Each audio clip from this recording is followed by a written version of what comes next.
प्यारे मित्रों, आज हम लोग पढ़ेंगे भारतीय सेनाओं के तीनों सेनाओं के समकक्ष पदों के बारे में। इसमें हम लोग क्रम से पढ़ेंगे उच्च पद से लेकर निम्न पदों तक। इसमें तीनों सेनाएं हैं हमारी, भारतीय थल सेना, भारतीय नौसेना और वायुसेना, आर्मी, नेवी एंड एयरफोर्स। ठीक, चलिए।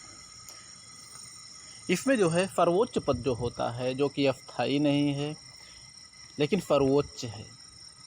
इसमें तीनों सेनाओं के जो पद हैं वो इस प्रकार हैं। थल सेना फील्ड मार्शल जो सर्वोच्च पद होता है, ये अस्थायी होता है। अवैतनिक और युद्धकालीन पद होता है। ये पद युद्धों के संचालन के लिए किसी एक जनरल को ये पद प्रदान कर दिया जाता है। ऐसे ही ये फील्ड मार्शल भारत के प्रथम फील्ड मार्शल कहे जाते हैं जनरल मानेकशॉ, जिन्होंने 1971 में युद्ध को 1971 के भारत पाकिस्तान युद्ध, या यूं मान के चलिए बांग्लादेश की आज़ादी वाले युद्ध को सफलतापूर्वक संचालित किया था। और दूसरे फील्ड मार्शल हैं जनरल करियप्पा। उसी तरह जो है नौसेना में जो उच्च पोस्ट है एडमिरल ऑफ द फ्लीट, और वायुसेना में जो उच्च पद सर्वोच्च पद है लेकिन अस्थायी है वो है मार्शल ऑफ द एयरफोर्स।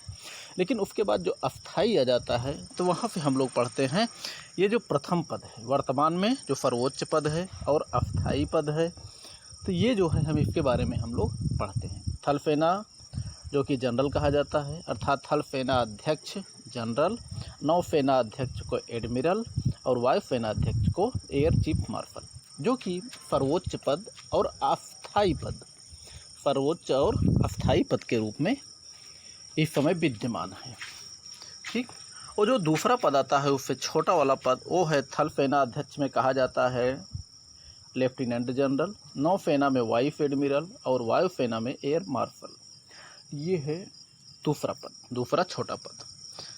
और तीसरे स्थान पे जो आता है वो है थल सेना अध्यक्ष में मेजर जनरल, नौसेना अध्यक्ष में रियर एडमिरल और वायुसेना अध्यक्ष वायुसेना में एयर वाइस मार्शल। ठीक, चौथा पद जो आता है वो है थल सेना में ब्रिगेडियर, और इसके समकक्ष नौसेना में कोमोडोर, और उसी के समकक्ष वायुसेना में एयर कोमोडोर। पांचवा स्थान जो आता है वो है थल सेना में कर्नल, नौसेना में कैप्टन और वायुसेना में ग्रुप कैप्टन।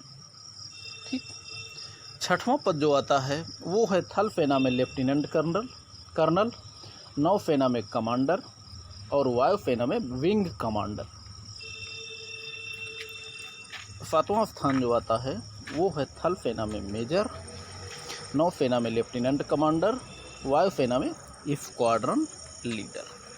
आठवां स्थान जो आता है थल सेना में कैप्टन, नौसेना में लेफ्टिनेंट, वायुसेना में फ्लाइंग लेफ्टिनेंट। नौवां और अंतिम स्थान जो आता है वो है थल सेना में लेफ्टिनेंट, नौसेना में सब लेफ्टिनेंट और वायुसेना में फ्लाइंग ऑफिसर। तो ये रहे हमारे समकक्ष, तीनों सेनाओं के समकक्ष पद। हम उम्मीद करते हैं ये बहुत कठिन संदर्भ नहीं है, आसानी से आप लोगों के समझ में आ गया होगा। ठीक है, बाकी ना समझ में आया हो तो आप लोग कमेंट करिएगा, हम फिर आपको समझाने का प्रयास करेंगे। तब तक आप लोग पढ़िए लिखिए, मस्त रहिए।